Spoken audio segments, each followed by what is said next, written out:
Well, this week on Dateline Schools, I'm taking a step back and reflecting back on the tragedy at Oxford Community Schools back in November. So we're talking with Port Huron School Resource Officer Dennis Huisman and Port Huron Police Chief Joe Platzer. And Joe, as you kind of step back, it's been a couple of months now since we've had this incident in Oxford.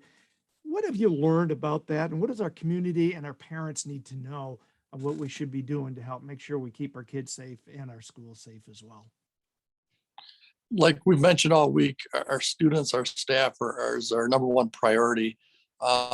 As with all our citizens that live in the city of Port Huron or St. Clair County, the thing that I want to emphasize is if you hear something, say something.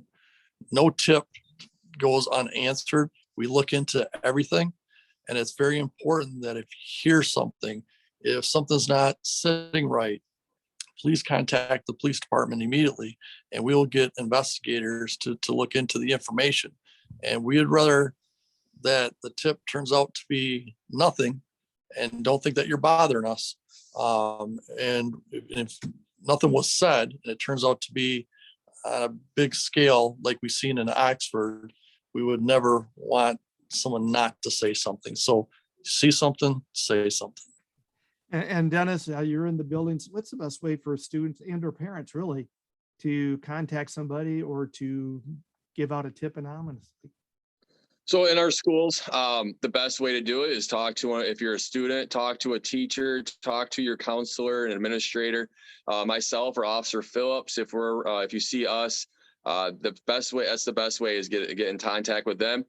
Some schools also have tip lines that can be contacted through text message or phone calls.